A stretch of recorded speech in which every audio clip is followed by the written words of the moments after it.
Good evening, Eden community.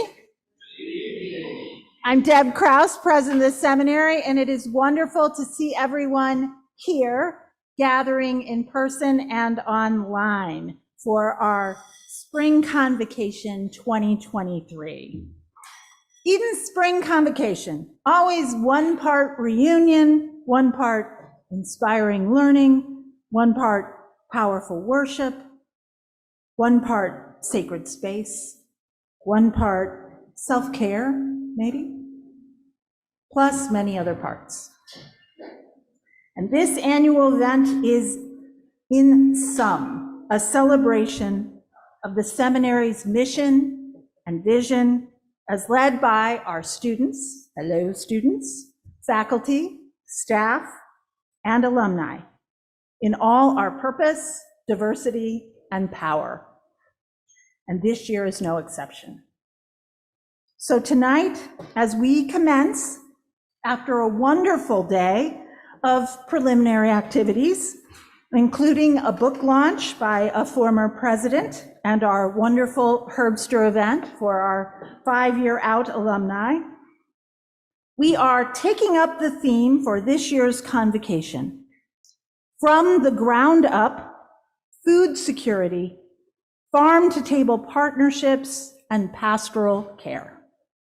Now, this theme is connected to the work of Eden's professor of pastoral theology and care, Kristen Leslie, and powerfully resourced this evening by our guest lecturer, Eva Brown. We welcome you.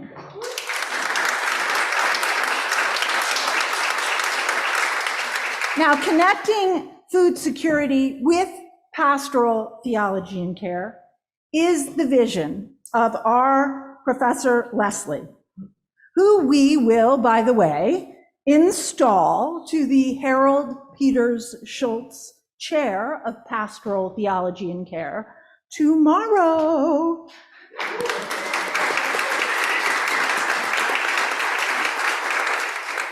We give thanks for Kristen's leadership on the faculty, and we celebrate how her gifts in teaching and scholarship are shaping Eden's mission and our understanding of building communities of partnership and collaboration towards God's justice.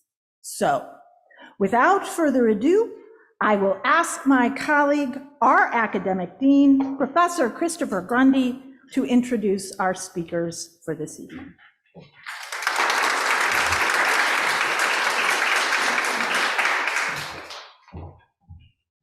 Good evening. Good evening. You look great. I am so glad you're here. I am Christopher Grundy, Academic Dean and Professor of Worship and Preaching. Dean Sonia Williams, Dean of the Seminary, would be here offering greetings, but she is this very week at Morehouse College being inducted into the Martin Luther King Jr. Board of Preachers. So we are delighted at that, and I am here in her stead. Our program this evening begins with an acknowledgement of territory. For thousands of years, First Nations people have walked on this land. Their relationship with the land remains at the center of their lives and their spirituality. We who gather on this campus, physically as well as those who are connected virtually, to classrooms, offices, and this chapel, do so on traditional territory shared right here by the confluence of these rivers, by the Illini, the Osage, the Quapaw, the Sioux, the Tamaroa, and other tribes who passed through this region. Those of us who are participating by video conference, you are welcome to share in the chat the names of tribes on whose traditional lands you reside as well. We acknowledge their stewardship of this land throughout the ages. We acknowledge that their land was taken unjustly. and recognize the ongoing harm done, both to First Nations people and to creation. We acknowledge the longing of many Native peoples for a day when their lands will be returned, and all people will live as protectors of water, air, and creatures. May we live with respect on this land and do more to live in peace and friendship with its peoples. It is my great pleasure to introduce our speakers for this evening. The first will be Eden's own Dr. Kristen Leslie. Dr. Leslie is a feminist pastoral theologian who has helped countless Eden students learn the practices of pastoral presence and care, both in congregational settings and in the public arena. She holds a BA from the College of Worcester, a Master's of Divinity from Yale Divinity, and a doctorate from Claremont School of Theology. Her research areas and community works include sexualized violence, homelessness, and food insecurity. An ordained United Methodist minister, she has served as a parish pastor, a college chaplain, a pastoral counselor, a rape counselor, and thankfully, a seminary professor. She is the professor of pastoral theology and care here at Eden. Dr. Leslie has served as a subject matter expert to the Navy Chaplains Corps on military sexual assault and pastoral care with millennials. She serves on the organizing team of St. Louis Winter Outreach, an all-volunteer group in St. Louis that works to prevent unhoused people from dying in the coldest months of the year. She is also the co-director of the Eden Gleaning and Garden Project, and it is at that intersection of pastoral care, food insecurity, and gardening that our evening will begin. We are also very pleased and excited to welcome the Reverend Dr. Heber Brown III to Eden. Dr. Brown holds a Bachelor of Science degree in psychology from Morgan State University, a Master of Divinity degree from Virginia Union University, and a Doctor of Ministry degree from Wesley Theological Seminary in Washington, D.C. For 14 years, he served as senior pastor of Pleasant Hope Baptist Church in Baltimore, Maryland, where he founded Orita's Cross Freedom School. Dr. Brown, you will be pleased to know that there will be a Freedom School in this very building this summer, thanks to a local congregation, Peace United Church of Christ. In 2015, he launched the Black Church Food Security Network, a multi-state allegiance of approximately 100 congregations working together to grow food, purchase from Black farmers, and partner to co-create Black food ecosystems to inspire health, wealth, and power in the Black community. He is the recipient of the Ella Baker Freedom Fighter Award and the Afro-American newspaper's 25 under 40 emerging Black history leaders. In 2013, he received a $10,000 fellowship award from the Beatitudes Society, who identified him as one of 8 leading progressive faith leaders in the country. In 2016, Grist.org named him among innovators, organizers, and visionaries as one of the 50 people you'll be talking about this year. And yes, we have been talking about you all this year. In 2019, he received the coveted Emerging Leaders Award from the Clenille Foundation, which brought with it a $250,000 investment in the work of the Black Church Food Security Network. In 2021, Reverend Dr. Brown was inducted into the Martin Luther King Jr. Board of Preachers at Morehouse College. He is currently working on his first book, we like those around here, which explores the historic relationship between Black churches, Black farmers, and, I want you to write this down in your notes. Did you bring something to take notes? I want you to write this down. And faith-based food sovereignty. You say that to your neighbor? Faith-based food sovereignty. Dr. Brown, it is an honor and a privilege to have you with us, and we look forward to all that you have to share. But first, Dr. Leslie, will you frame the conversation this evening and tomorrow?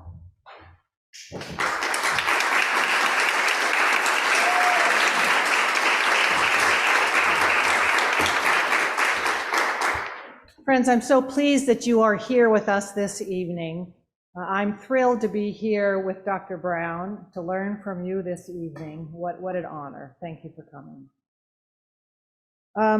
So let me start with some thank yous. I want to thank President Krause and the board of Eden for the good work that you have done and continue to do to keep Eden a really good place to be, to teach, to be a student. It's a great place, and I want to thank you for that good work. I want to thank the Eden staff, who in preparation for this have been working overtime to do a whole host of things. We would not be here in the state that we are if it weren't for the staff. So I want to thank you for that. My Eden colleagues who research and teach in ways that regularly teach me and challenge me and call me to be a better person. I am thrilled to be on the faculty with them. So thank you, my colleagues.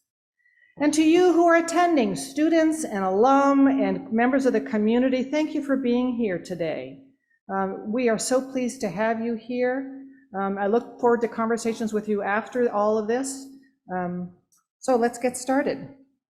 So as Christopher said, he gave some of my background. What he didn't say was that for 26 years, I've been teaching in UCC seminaries. I am a United Methodist, so I like to tell people that I speak UCC with a Methodist accent. So today I want to share with you a few lessons that I've learned from the ground up about food insecurity, food waste, and what it means to partner in the mending of creation.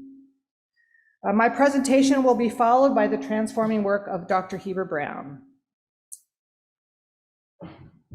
So, my research and writing has focused on pastoral care in the public arena. While I was trained as a pastoral psychotherapist to think about suffering and healing at the individual level, most of my teaching and research and writing has focused on pastoral care in the public arena, and in particular on sexualized violence, on college campuses, in the United States military, and in war-torn Bosnia and Rwanda. I care about how suffering is rooted in systems that do harm and believe healing is helped when we practice together to attend to individuals and communities and hold systems accountable. Academic theories and classroom explorations are only as helpful as their ability to equip students and faith communities to understand and reflect the specifics of lived human suffering and the redemptive work of faithful people. This ethic was important as I turned my focus to a new important area: food insecurities and food waste. So it started with an email. In August of 2019, I got a note from a student, Karen Petmeyer, asking a simple question. If she brought some potatoes gleaned by children and adults from St. John's UCC in Vincennes, Indiana, could I find a food ministry that could use them? Good question. For 7 years, I've been very active in issues of housing insecurity and poverty in St. Louis region. I teach a course on homelessness and poverty, and am very familiar with a whole list of services in St. Louis. So I could do that. Turns out it wasn't just some potatoes. It was 1,000 pounds of potato. They had been left in a field after harvesting machines were done, and they were to be plowed under. That is, they were to be disposed of. It was not difficult to find food ministries here in St. Louis that were thrilled to have them. That email started me on a new trajectory of pastoral care in the public arena, opening my eyes to food waste and food insecurities, the historically racist infused practices that inform these, and the transforming work of partnering communities. It started on Eden's campus. You know, I've been teaching here several years, and no one ever talked about the Garden of Eden. So it was about time. So in the spring of 2020, we planted a community garden, and I hope that while you're here, you'll go back and visit it. This was thanks to the experience and wisdom of Karen Petmeyer. Psalm 72 tells us that peace begins with feeding people, and that was important. In the words of Heber Brown, whatever land that God gave you and whatever land your church sits on, you can use it to the glory of God, your church, and your community. Ministry can also mean what you do in the soil, just as much as what you do in the sanctuary. I say amen and amen. Yes, you did say that.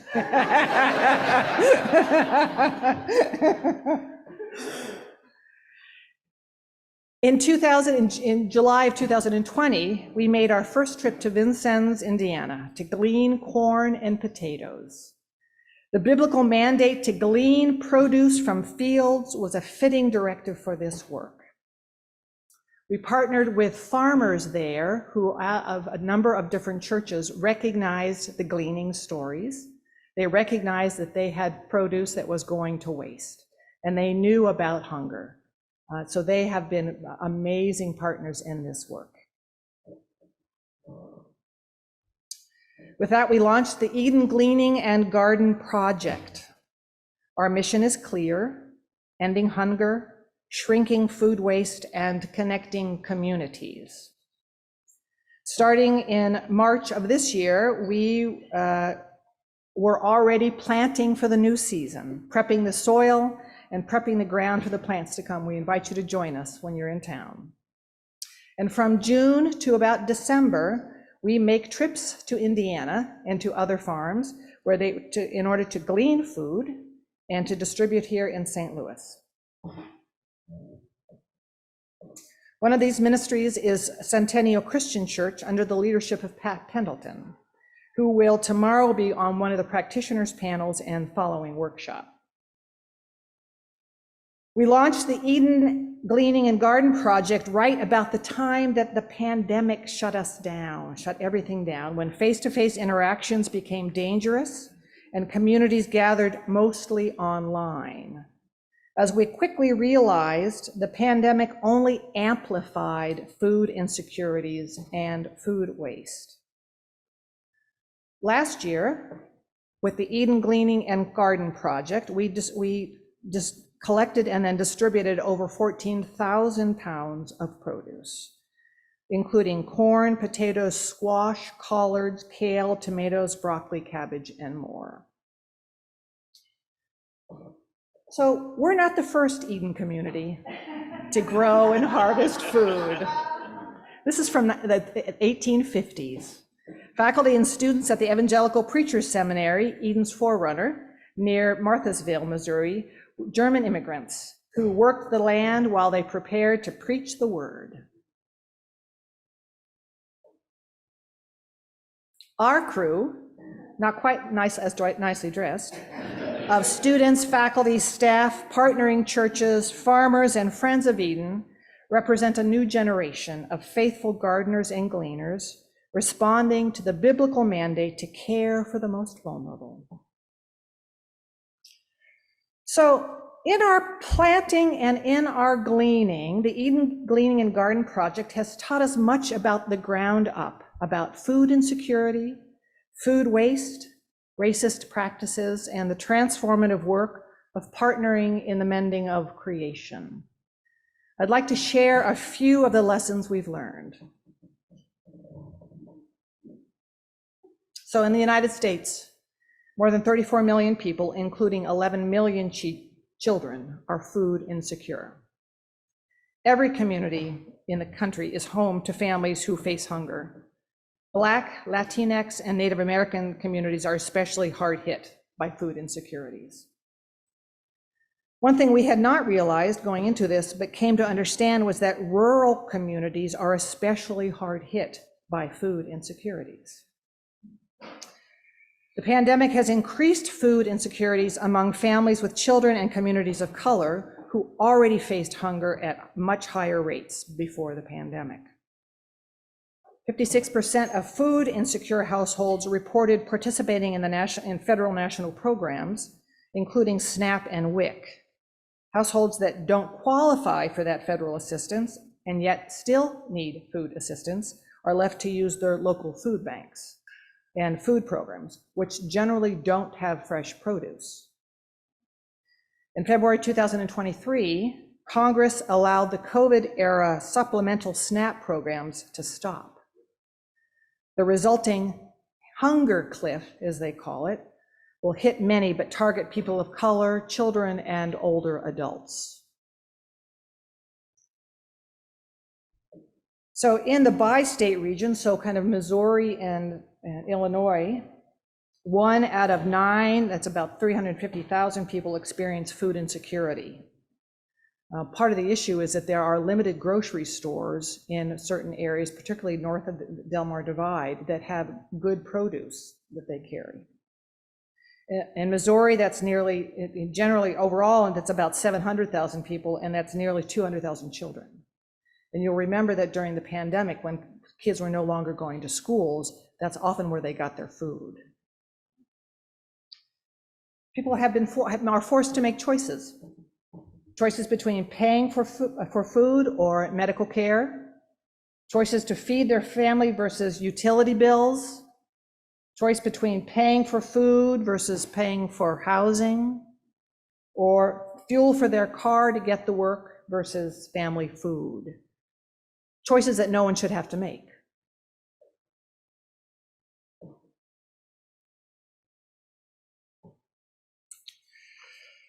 I've learned about food waste and how it relates to farming practices, racist histories, the pandemic, and consumer practices. 1/3 of the food that is produced in the United States goes unused. 1/3. That's an unsettling amount of wasted produce because of modern farming machinery and techniques. Larger truck farms, that is, farms, this is something that I got to learn. Being not someone from the rural community, I've learned a lot. But large truck farms, that is, farms that produce vegetables to sell at grocery stores, have a business model that assumes the reality of discarding thousands of pounds of produce before it leaves the field. The large truck farms, typically the ones who provide produce for larger chain stores, Walmart, Schnucks, other large ones, hire seasonal workers to harvest their produce. Seasonal workers tend to go through the fields once to harvest because the farmers can't afford to pay the seasonal workers to go through another time. So any of the produce that grows seasonally throughout, they only harvest it once. Everything else gets plowed under. So you know, corn grows on a stalk, sometimes 4 and more ears. They'll pick one, and the rest of it gets plowed under. Farmers can't afford to have folks go back, the seasonal workers go back and do subsequent harvesting. The supply side of growing produce means that farmers can only harvest the produce you and I will buy. That is, the beautiful produce. Some produce is simply not pretty enough to sell commercially. It's supply and demand. When you and I buy only the most beautiful vegetables and fruit, that trickles down to the farmers who are forced to leave any produce in the field that doesn't meet the consumer's desires. So oftentimes when we go and glean, we'll see fields of squash that have already been picked that are lying there that are perfectly fine, but they won't meet our standards in the grocery store. So they just stay there and get disked under. Responding to public food demands and harvesting costs means that farmers are forced to disk under thousands of pounds of healthy produce each year. The pandemic brought a particular visibility to the problem. While millions of Americans worried about having enough food to eat and lines at food banks grew exponentially in the early days of the pandemic, farmers had to plow under vegetable fields, dump milk, and smash eggs that they could not sell. The disruption in the food chain brought on by the pandemic shut down restaurants and hotels and schools. Those closures wiped out huge sources of demand for fresh produce, leaving farmers with millions of pounds of excess, which they had to discard. Not since the Great Depression has so much food been destroyed. In spring of 2021, in the heart of the pandemic, I received a call that a farmer had 150 dozen eggs that they could not use. People just weren't coming to the restaurant that would usually buy them. The farmer had already dumped gallons of milk.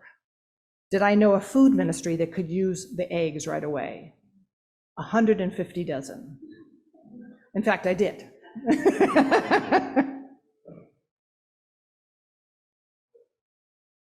I've learned about racist history and practices in food apartheid.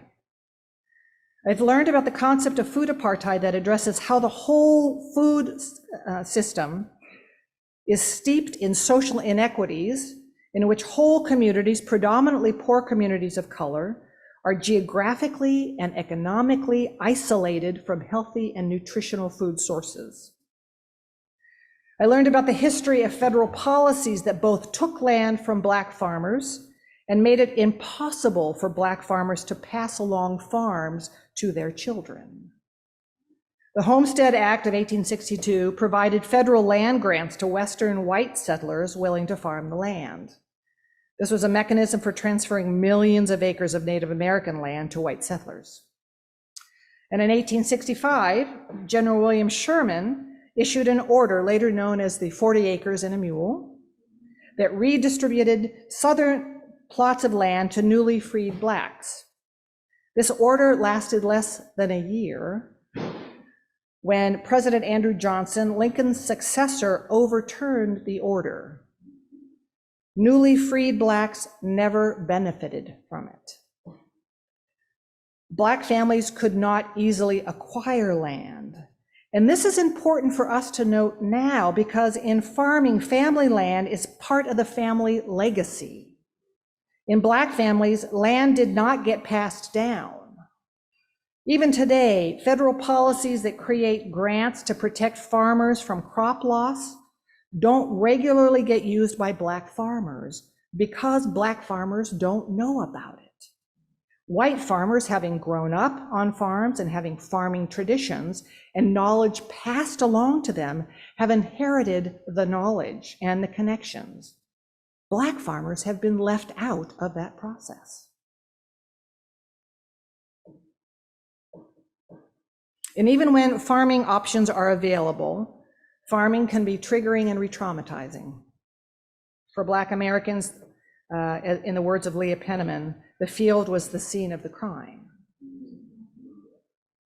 Leah Penniman's book, Farming While Black, offers some important resources for working with Black farmers to reclaim the life-giving nature of the land. And I'm so pleased that Dr. Brown is here tonight with us to teach us more. Yeah.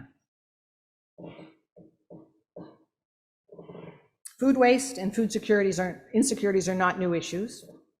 In fact, one of the solutions is as old as our sacred text: gleaning. It's the biblically rooted practice of farmers leaving a portion of the field for the most vulnerable, the widow, the orphan, the alien. Gleaning was a practice in ancient Israelite society, placing the responsibility of caring for the most vulnerable squarely on the shoulders and in the fields of the landowners. The mandate was clear from Deuteronomy 24. When you reap your harvest in your field and forget a sheaf in the field, you shall not go back to get it. It shall be left for the alien, the orphan, and the widow, so that the Lord your God may bless you in all your undertakings. Remember that you were a slave in the land of Egypt. Therefore, I am commanding you to do this. Leviticus 23 has a similar passage, and the entire book of Ruth is set in the context of gleaning. Theologically, gleaning can be interpreted in a variety of ways, but two ways that I find pretty interesting. You leave part of the harvest for the most vulnerable because we too were slaves in Egypt. That is, that is us or could be us. We could need that. Gleaning as a model of solidarity and liberation. Or, in offering up from our bounty, we live into God's mandate and as such bring favor upon ourselves. Gleaning as a way to gain favor with God. Lots of other interpretations. Those are two theological ones. Food waste, food insecurities, racist practices, all signs of deeply rooted systems that are not serving all of God's community. Feminist theologian Letty Russell knew systems of oppression are long and deep. She was clear that they will outlast any single individual attempt to change things. She knew the power of communities to make change. Letty called us to partner in the mending of creation as a way of sharing in God's mission to effect justice. Partnering in the mending of creation looks like communities coming together to think and share and act in ways that keep the needs of the most vulnerable at the center. Having access to healthy food is a fundamental human right. Growing healthy vegetables, gleaning nutritious food, and sharing with those who do not have access to life, enhancing food, is a redemptive way to respond. That image that you see there were all gleaned food.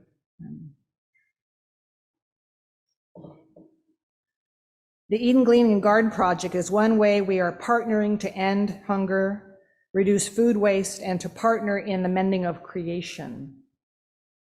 We're starting our 5th year of planting and gleaning, and we look forward to new things we will learn. Homeless advocate Jim O'Connell, when asked if he gets overwhelmed with the enormity of the problem, said, "This is what we do while we wait for the world to change." I invite you to join us in this partnership, in the partnerships that you can do in your communities together. It is joyous work. I invite you to come out. Friends, thank you.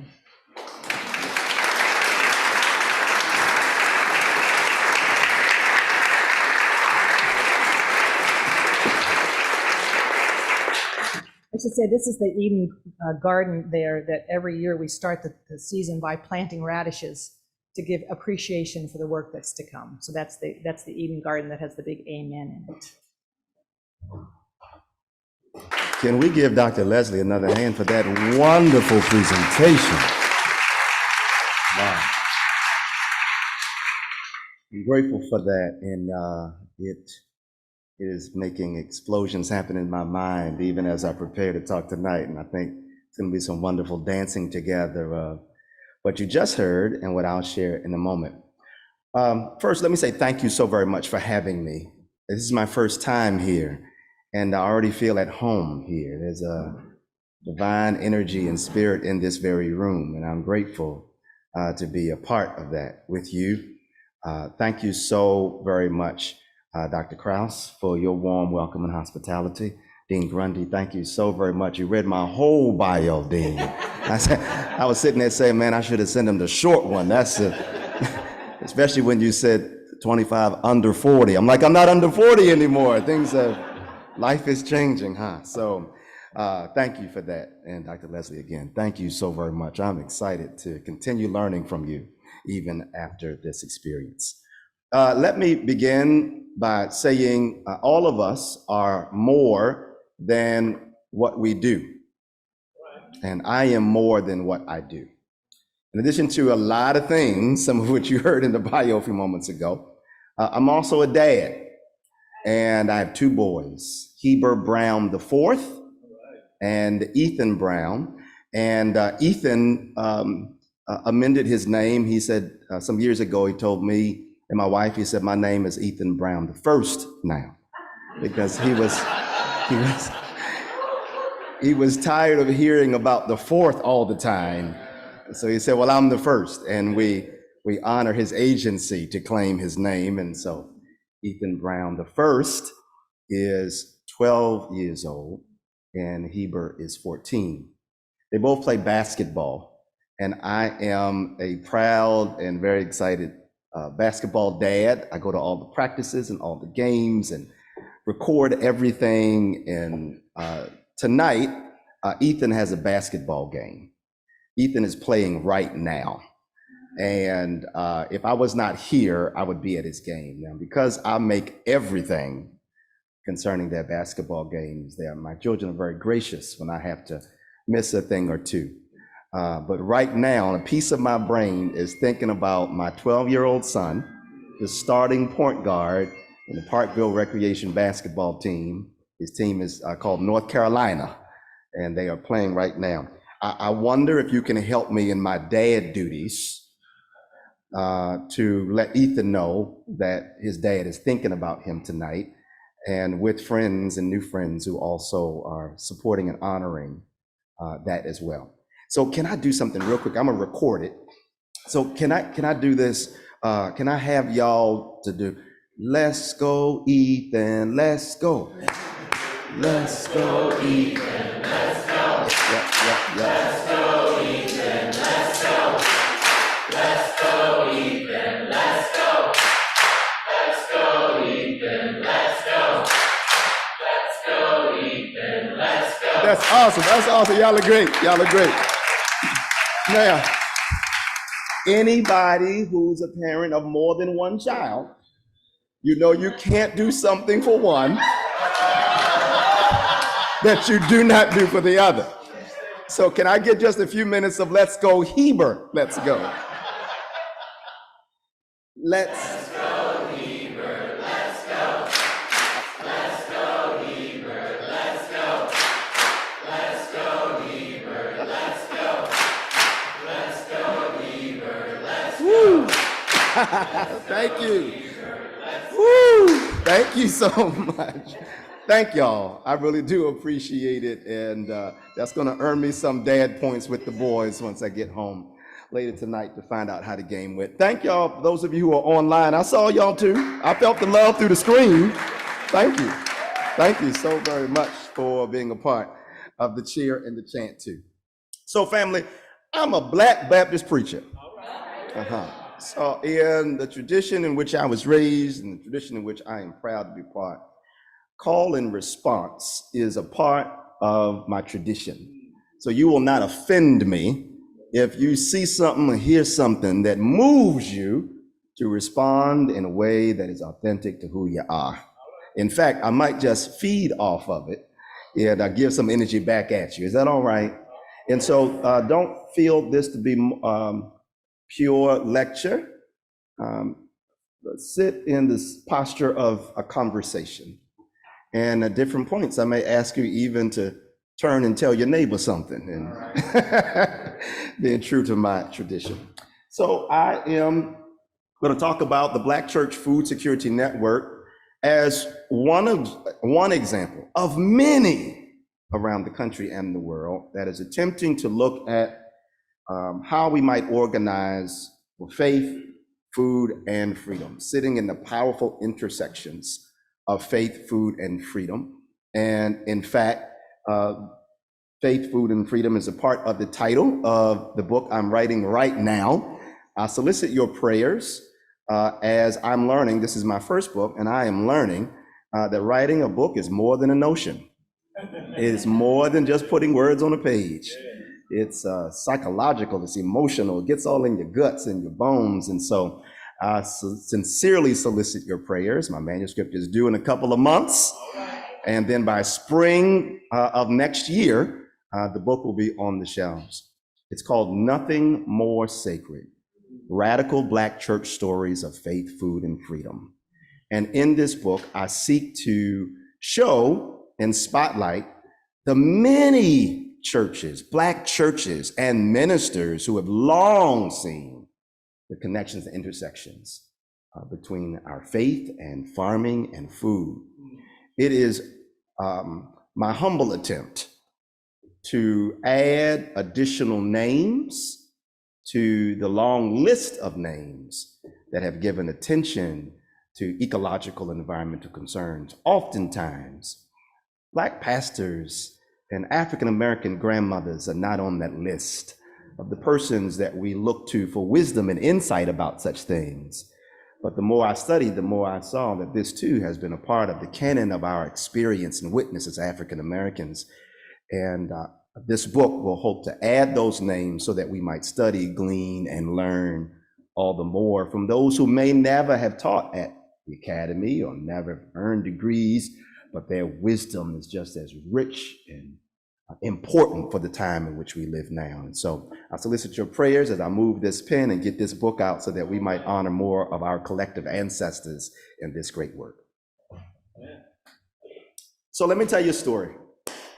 As Dean shared in the bio, I pastored for 14 years the Pleasant Hope Baptist Church, and it felt like I was right on course with checking all the boxes of what my life was supposed to be.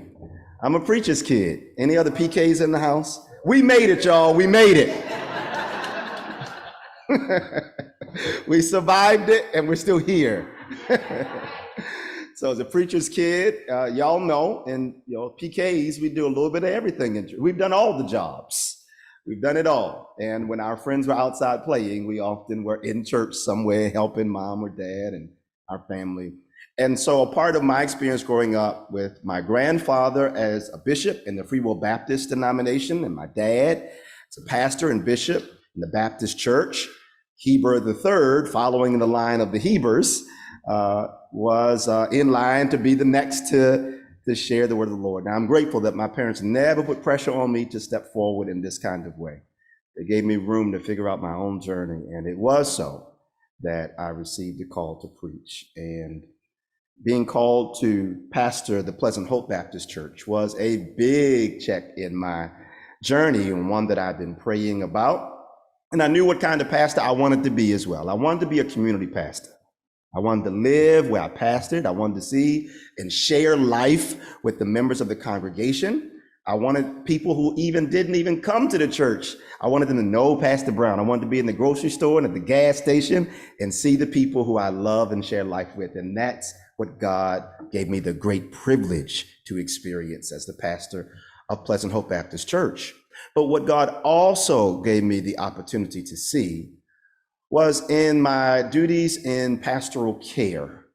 God allowed me to draw very close to the bedsides and hospital beds and in conversation in living rooms with members of my church who were being hospitalized over and over and over again. And when I first started pastoring, and I was seeing the pattern of people being hospitalized and realizing and learning that being a pastor is so much more than preaching on Sunday morning. Yep. I was finding myself in the hospital a whole lot, visiting members of the church. And I was doing what seminary taught me to do. Walk in, give a scripture, give prayer. Don't stay too long. Be encouraging and leave and stay in touch with the family and continue to keep tabs on how things were going and what was needed. Well, I started doing that and doing that and doing that. And I started seeing that many of the people who were there, many of the members of our church, it was the same people. And I have to be honest and say that eventually I grew weary with showing up to give a scripture, and giving a prayer, and then walking out. I wanted to do something more than that. And so one day, as I'm thinking about it, praying about it, I looked at my neighborhood, and there across the main intersection from our church was a market that had nutrient-rich produce.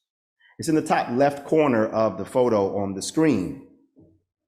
And Pleasant Hope Baptist Church is in the bottom right corner of this photo. See how close it is? I was like, this is a no-brainer. Walk across the street, talk to the people at the market, and maybe we can pipeline produce from that market straight to our church. It's that close. But when I walked into that market that day, I realized that there were some barriers there. I looked at the price tag on the produce that was in this particular market, and I had sticker shock. I could not afford to make this market a part of the regular shopping of my home, much less the people I was sharing life with at my church. And then there was the vibe in that market as well.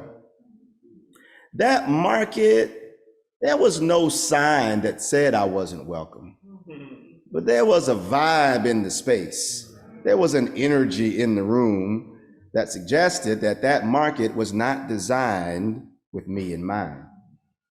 I did not know as much that day, but what I learned later was that in just crossing that street, I had crossed one of the boundaries of the red line in Baltimore City. And that Pleasant Hope was a church that close to the red line. Now, some of you know about redlining. You know about the history and legacies of redlining in this country.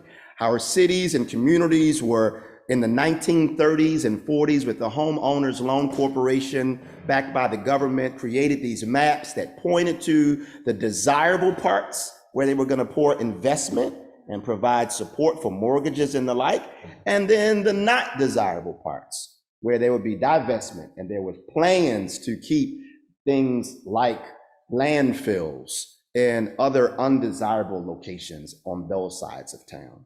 And in many instances, African American communities were drafted, planned, developed, and created to be on those undesirable parts of town. Those parts of town also, those red line communities also dictated where food would be. And in many red line communities, it was already known in the 30s and in the 40s where nutrient-rich food would be and where it would not be available.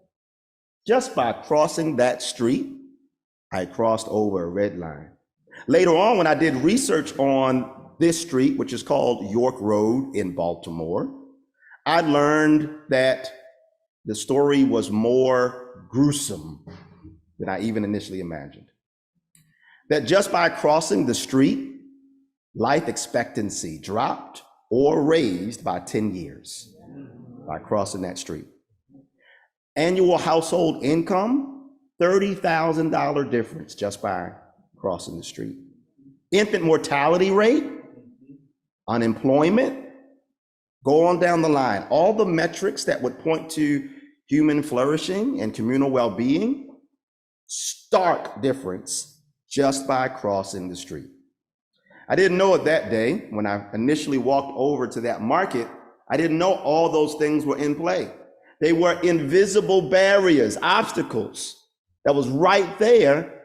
And though my eyes initially saw proximity to fresh produce, what my eyes did not see was how high the walls had been built to keep the food on this side of the street and not on that side of the street. I walked in that day, I saw the prices, I felt the vibe. I said, oh, no, this will not work.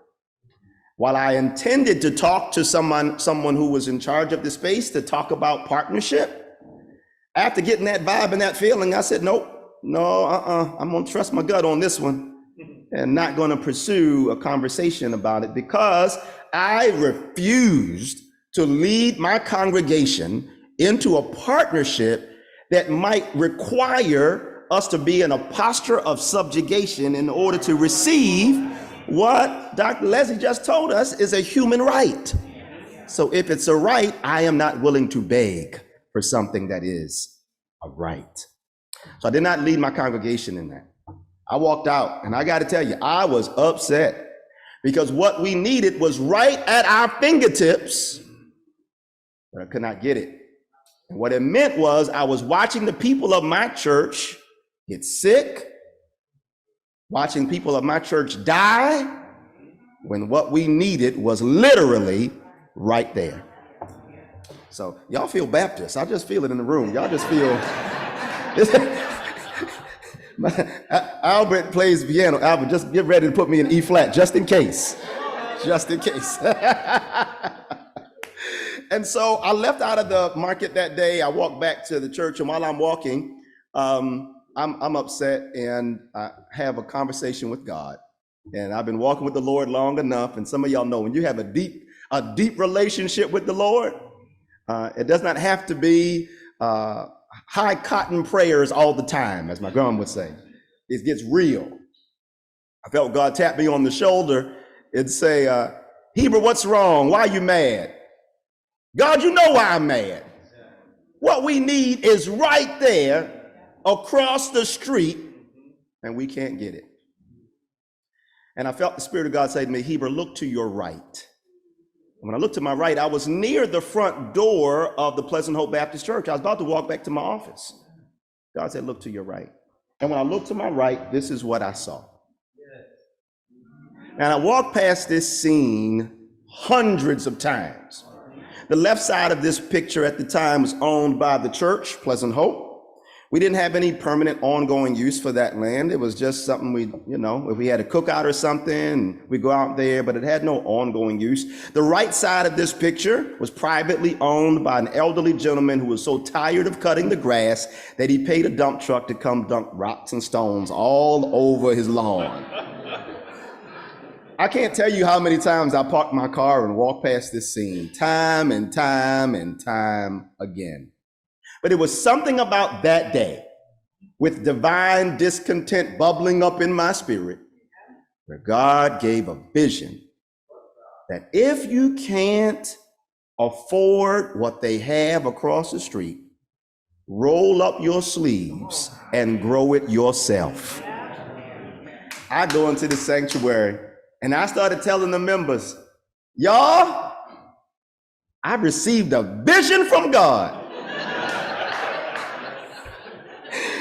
And some of the members said, oh, here he goes again. They were very accustomed to me receiving visions from God that we have to move on right away. So they hear the vision. Let's start a garden, y'all. Let's grow food on the land that we own. And as some received that vision, they stepped forward and assisted in transforming this space into this. Yeah. Yeah.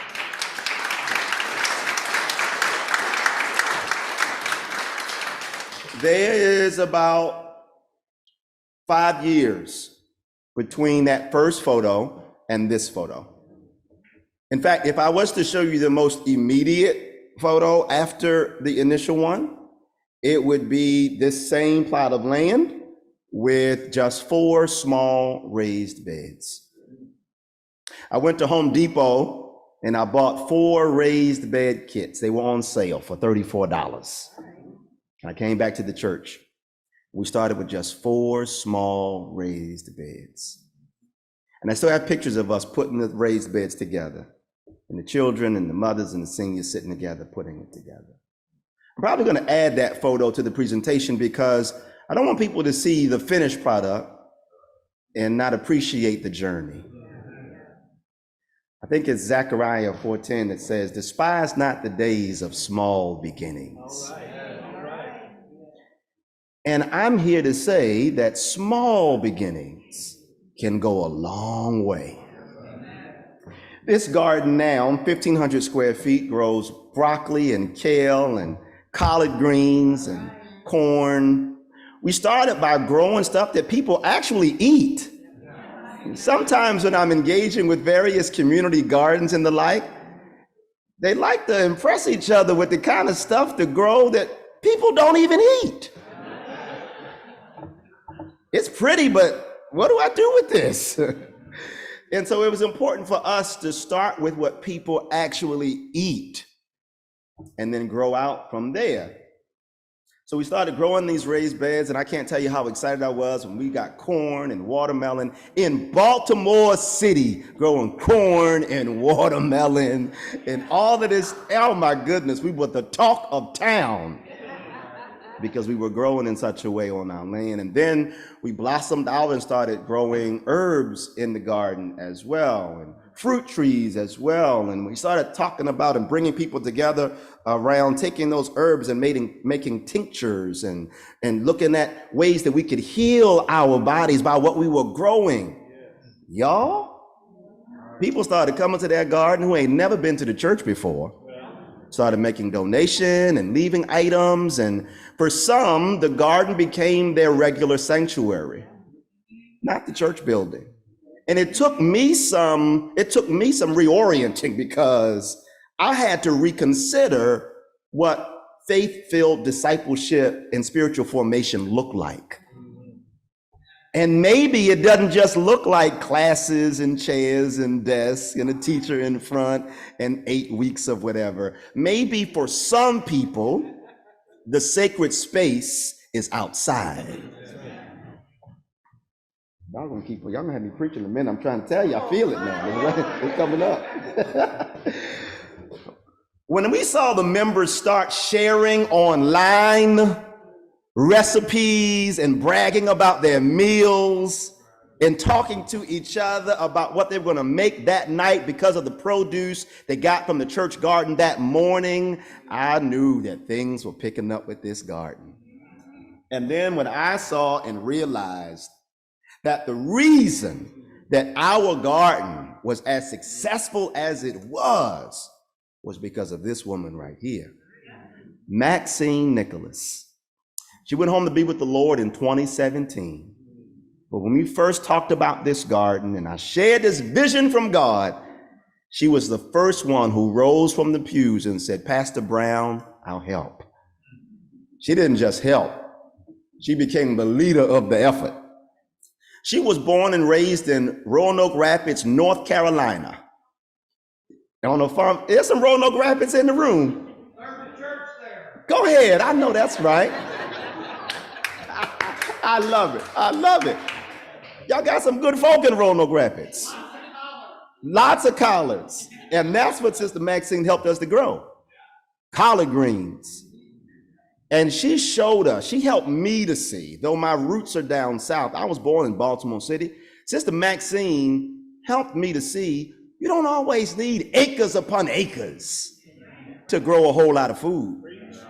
Some of y'all grow tomatoes.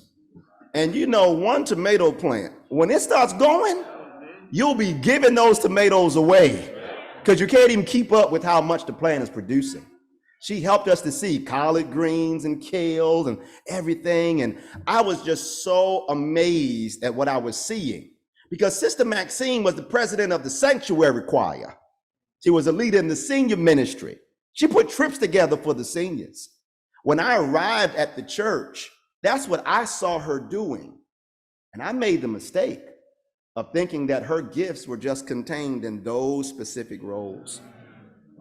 And her gifts went far beyond that. It got me to thinking, who else in the congregation has far more gifts than what churches and our church had historically recognized? I mean, if you could hold a note, we knew what to do with you. Go join the choir. If you can stand for an hour, okay, you're on the usher board. You can. If you can keep the beat, get in the band, you know. We are good to recognize gifts that serve institutional purposes and worship functions. But what about the gifts that God gives that go beyond our framing of what worship looks like?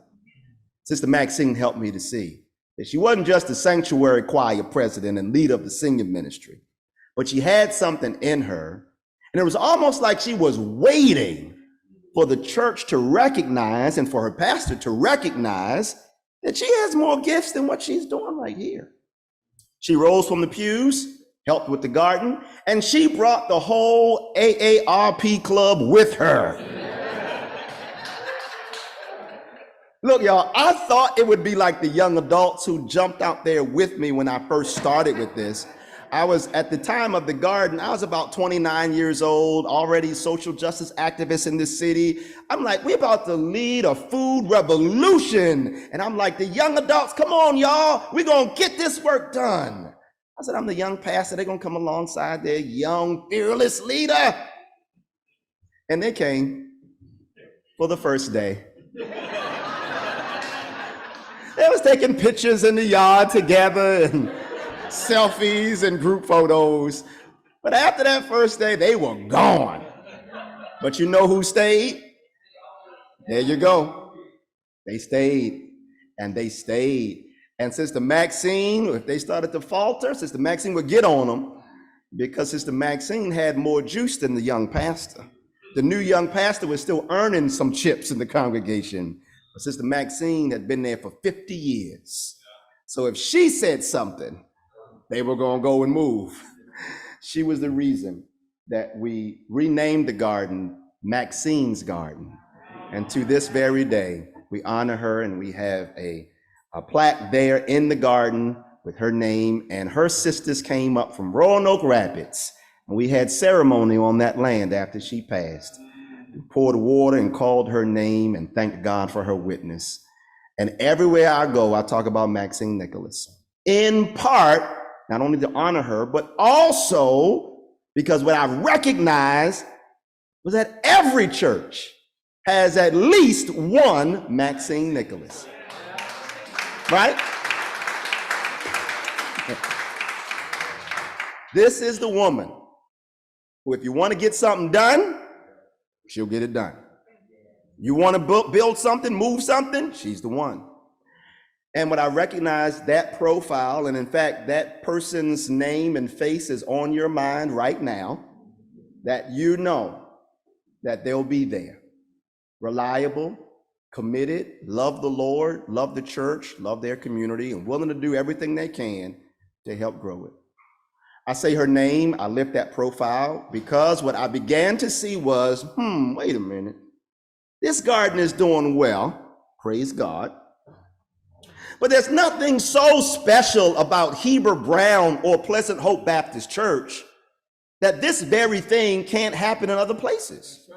The basic ingredients almost every church shares: space, some land, people, insight, relationships. We have the basic ingredients. And my brain began to do a thing. I'm beginning to say, wait a minute. What if, a lot of great ideas start with what if.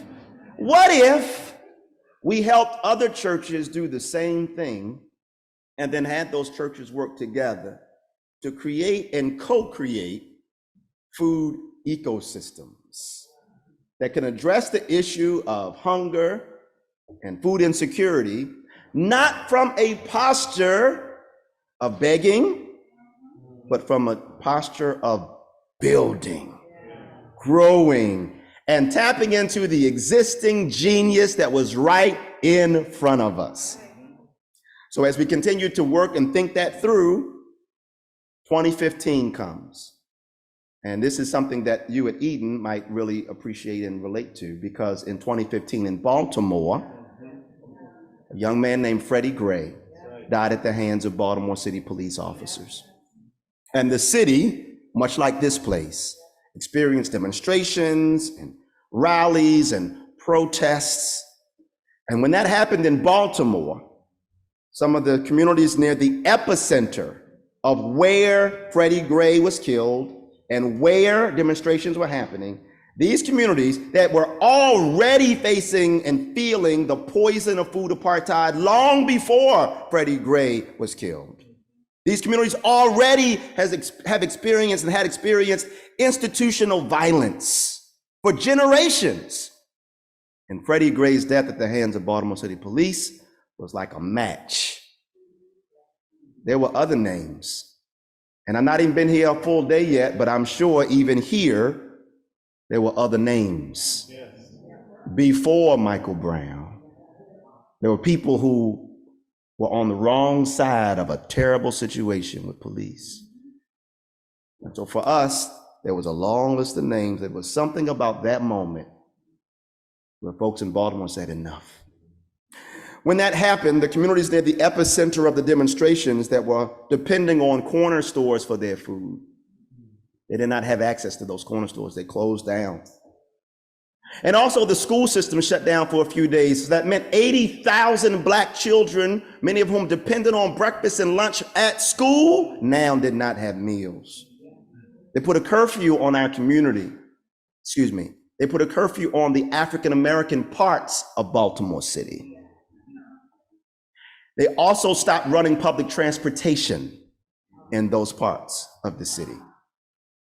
So you can imagine the strain on what that felt like when the resources and social services backed up and there were people who now did not have access over getting the food that they needed for their families. Well, our church phone began to ring, and it began to ring because people knew us as the food church, the garden church.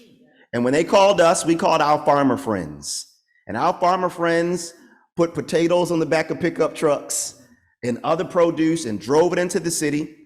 Our multi-purpose room at the church was changed into a food depot and distribution center.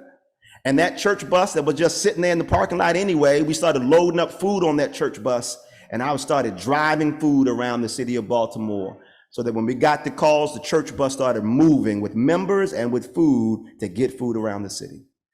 Farmers, church, community. Government wasn't a part of that. Corporations weren't a part of that. Nonprofits were not a part of that. Farmers, church, community. And that thing showed me a picture. It showed me a picture of what was possible. Prophetic imagination, if you will, of us co-creating a food system where we literally were in the driver's seat of not only growing, but also distributing the food. And that's how the Black Church Food Security Network was born. So who are we? Started in 2015. Now, Dean, that number's gone up from 100 to now more than 200, 215 congregations across the United States of all sizes, 125 Black farmers in our Black Farmer Directory, and we work together to co-create Black food ecosystems. So I guess this is my first, my Baptist moment. When you hear the word ecosystem, what comes to mind for you? Can I ask you to take a moment just to turn and talk to your neighbor real quick? Ecosystem, what comes to your mind? Take a second.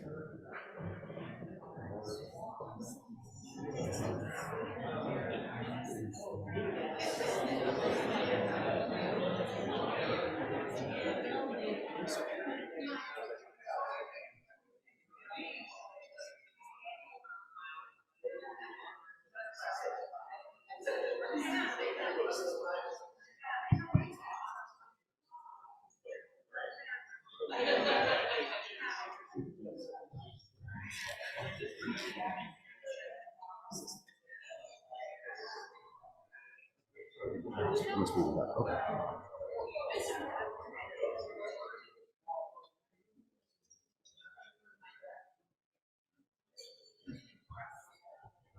Awesome. This is good. This is good. All right. Land the plane in a moment if you can. Land the plane in your conversation. What's some of the things that you heard when people hear ecosystem? What did you hear from someone else? Let's call it out. Science. Amazon. The whole of creation. Everything. Say again. Soil and microbes. Mutual dependence. Mutual dependence. That was it. What did you say? You said the same thing? Yep. Mutual dependence. Anybody else? What came to? Protection. Connections. Interconnections. Terrariums. I don't even know what that is, but it sounds great. That's awesome. I love it. All of that plus so much more. All of that plus so much more. And so when we started, we weren't talking about ecosystems, but as we've grown, and this is a journey, y'all. I didn't come out here to share with you a finished and fixed product. I came to talk about a journey. So ecosystem is something that's newer to our vocabulary because we needed words that was matching what actually was happening.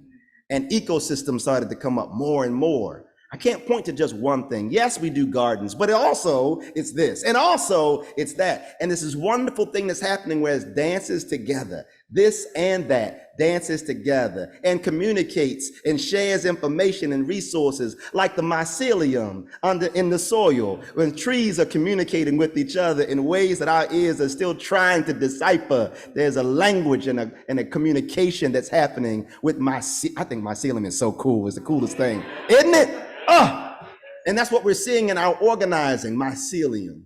I can't even capture it all, but it's happening without our instigation of it. It's happening. Ecosystems. And so we co-create Black food ecosystems anchored by Black churches. Why? Well, in my humble opinion, the Black church is the most sustainable institution in Black America. Since the late 1700s, with the founding of the African Methodist Episcopal denomination and many Baptist churches that were founded around that same time, up to this present day, these institutions, these Black-led institutions, have been far more than just places where we worship on Sunday morning. It's been place for advocacy, place for nurture, place for joy, place for relief, place for assistance and resource. And they've been able to weather and stand the test of time. Stand the test of time, stand the test of terrorism, churches being burned down and pastors being assassinated in their churches, little girls being bombed in Sunday school. We've been able to withstand crosses being burned in the front yard of Black churches, and the church is still here. These institutions have shown a nimbleness to be able to adapt and grow and change. Is it a panacea? Absolutely not. There's a whole lot of stuff that happens in these places and spaces that make me point to it as the preferred anchor institution for our work. The soil of this place. We wanted to plant a seed in the bosom of Black churches because when I'm dead and gone, we want this work to continue. And we needed a container that has shown itself to have the muscles to withstand and adapt and grow. We also do this work with Black farmers, and you've already heard so much of why. Dr. Leslie has outlined beautifully some of the very grim statistics with respect to farmers and Black farmers in particular, and the challenges that we have historically faced in Black farmers. And accomplices are part of our ecosystem as well. I remember doing this presentation in Greensboro, North Carolina, and when I read that description and I had accomplices at the end, one of the pastors pulled me to the side and said, "Reverend?" I said, "Yes, sir." He said, "Nah," and he whispered it kind of to me, I think you might want to take accomplices off of the description, because people might think there's some illegality going on with the work that you all are doing." And I just smiled and nodded. I've been trained well to honor my elders. Yes, sir. Thank you so very much. But as you can see, accomplices are still there. In part because we recognize that historically, agency in the Black community has been seen as criminal, has been seen as undesirable.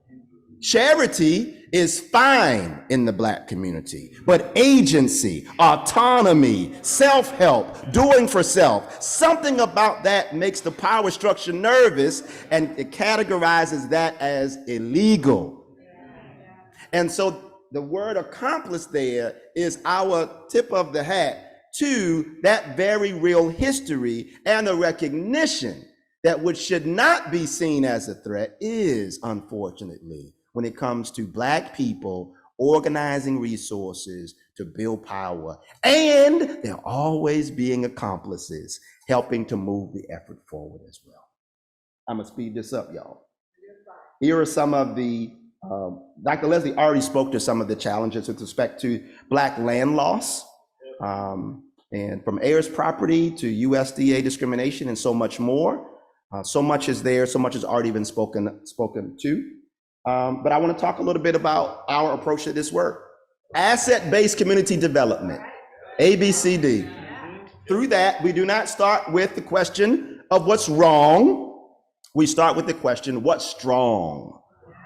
What's working? What's moving? What's growing? And when it comes to the Black community, we talk about Black churches, there's a whole lot that's strong and working. Parking lots, kitchens, land, vans, multi-purpose rooms, and so much of this goes underutilized Monday through Saturday. And I see it as a sin for God to bless us with so much, and we use it in so little. And we don't open up the doors so that what God has blessed us with can continue to be a blessing. One of the first chairman of the deacon board at the church at Pleasant Hope, Deacon Charles Sanders, he's in glory now as well, but he would often pray when we were in gathering and meetings together. He would say, Lord, bless me to be a blessing. And for our church spaces that have been blessed greatly, we help them to think about how what you've been blessed with can now be a blessing to somebody else. We also think about historic African-American denominations in the United States.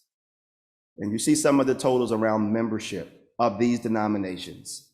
Family, I see an untapped resource right under our noses of people, relationships, structures, systems, and stuff that has a spotlight on Sunday morning, but is waiting in the wings for a mission, a purpose, a call, a vocation for Monday through Saturday. What more can we be doing? And though I'm talking about Black churches in the context of my work, that goes beyond Black churches. Every denomination, every church should be having the kinds of questions, holding and sitting with the kinds of questions I'm raising now. Here are our programs. I'll just list out a few. One of them is called Operation Higher Ground. We go around and help churches, African-American historic congregations, start gardens on the land that they own. We recognize that Black land loss does not just apply to Black farmers in history, but it also applies to Black communities across the United States in the form of gentrification and eminent domain. Yes. And so Black church-owned land is more powerful for us because it's land that has some additional buffers and barriers against state violence. And I am naming gentrification as state violence. And there are elected officials who will think twice before coming to a congregation, or developers would think twice before coming to a congregation to take their land. As politicians are creatures of self-preservation, and they recognize that organized people and collective action can really end their political career, so you don't want to go banging on a beehive and take a church's land. So it's strategy, y'all, it's strategy, but also, I'm gonna go back for 1 second before it plays. This is so Operation Higher Ground, help churches start gardens on their land. We give them $500 of seed money. We also give training and technical assistance. I become an extension, and our team becomes an extension of their ministry, because we know that oftentimes you got a faithful few doing everything, and we don't want to burn out the faithful few. And so we bring support alongside to help move the effort forward. We also have, this is called our Soil to Sanctuary Market. It's a Black farmers market, but we do it on Sundays at the church right after service, because everybody knows that after church we all are hungry. Being holy makes you hungry. You're gonna go eat somewhere. So why not bring the farmers and businesses right there on the grounds of the church? And we bring the market to the church on Sunday morning. Check this out.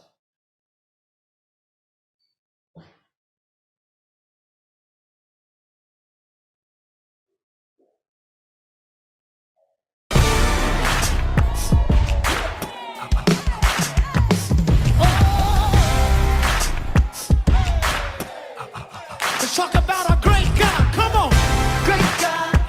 Great God, always power. make sure that our people eat healthy so they can cure some of the illness that they have. And for black farmers, so we can get back to own our own land and property like we used to back in the day. It's important to be a black farmer because we gotta have something of our own. When we meet customers, say, okay, I raised these vegetables. I nursed them and took care of them myself. And supporting farmers markets is a good way to connect with people and to try to educate people too on fresh foods. A lot of people don't really know how good fresh foods can be until we try to do different things and new foods. So for me, it's a passion. Been doing it for a long time. Retired from USDA about 12 years ago, but we still continuing in agriculture.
Line dancing, classes, laughter. These are what our markets are at church on Sunday morning. It's been a wonderful experience to do that. And you saw me in that video, and what I was sharing was elderberry syrup. And so I'm a big fan of elderberry syrup. I grow elderberries in my own garden. I learned how to process them from local herbalists. They helped me to put it all together. And I was taste testing my elderberry syrup, and I left that market with orders. People wanted to buy it. And I said, man, oh man, I got to add another thing to my list to make more elderberry syrup. But it's wonderful, wonderful experience also with the Sanctuary Market. We also, as a part of that class, have a part of that experience, we have a class called Mindful Eating, where we have a therapist who's also a chef do classes with groups at churches, and like before the cooking class, where everybody has produce, knives, everything they're going to cook along with the chef, but they start with meditation. They sit in a circle and meditate and calm and center.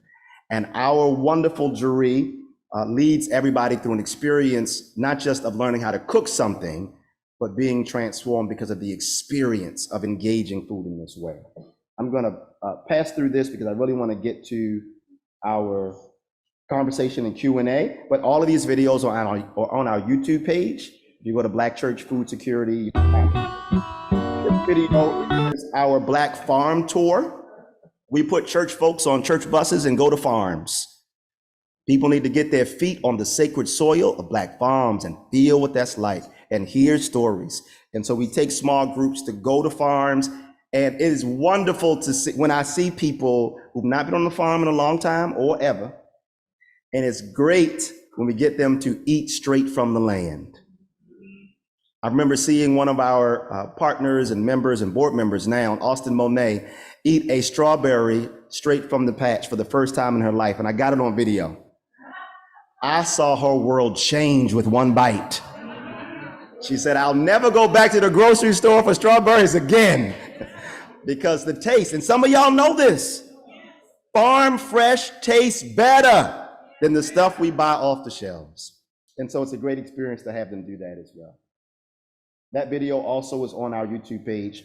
Our final program that I'll talk about tonight is called the ARC program, inspired by the story of Noah and the Ark.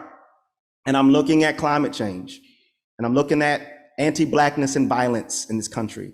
I'm looking at all the challenges in society, and I'm seeing the waves and waves that are going to hit the most vulnerable communities and those who are historically marginalized first and the hardest. We need to have an ARC. Through our ARC program, we help churches to buy in bulk from Black farmers. And as they buy from Black farmers, we take the truck down south to go pick up their order and bring it back to the church. Kingdom Fellowship AME in Prince George's County, Maryland is one of the first churches that bought in bulk. And to this date, and over the past year, they bought about $30,000 worth of produce from Black farmers and utilized that produce for their food distribution ministry. And we help churches to use this produce for their annual meals that you know you're going to eat every single year. And we help churches to see you ain't got no business going to Walmart to get collard greens or sweet potatoes. You got farmers in your community that could stand to use that support if you take the time to find them and have those relationships and connections. We help churches to do that. I'm almost done, y'all. This is by the numbers, some interesting stats about our organization by the numbers. One is, I really want to point out, is this one. How many member churches do our churches have? We have 215 congregations in our network, and I was blown away when I initially saw this number that most of our congregations have 350 members or less. That's it. This massive national movement, 350 members or less. I thought mega churches would be initially, but no. The churches that are doing mega ministry, that have deep roots in local communities, many of them whose members do not drive in from 30, 45 minutes away, but actually who live down the street. And generationally, they've attended that congregation. Those are the churches that are leading this movement under the banner of the Black Church Food Security Network. And I'm really grateful to be engaged in this work in a really grassroots way. We're thankful for those with mega numbers, but those who are making mega impact that might be smaller in number are really at the front line of our work and organization. So what are we doing? We're looking at a church as an engine for production, for distribution, for marketing, for nutrition, for meal prep, for dealing with food waste. Dr. Leslie, you're making me think about the compost programs we put at churches. And at Shiloh Baptist Church in Baltimore County, we went to the dump. The church was throwing away these pallets, wooden pallets. We went to the trash can of the church, pulled the pallets out of the dumpster, got some nails, and with the members of the church, we built a 3-bin compost system by taking something out of the waste stream, and then invited the members of the church to bring their food waste on Sundays. When you come to worship, bring your kitchen waste with you. And having the members of the church come on Sundays with their kitchen waste to go into the church's compost system to help support the church's garden ministry. So that even if you don't have a green thumb, just by bringing us the scraps from your kitchen that week, you are part of helping the effort at the church. That's all I got, y'all. Our website is there. We'd love to welcome your support.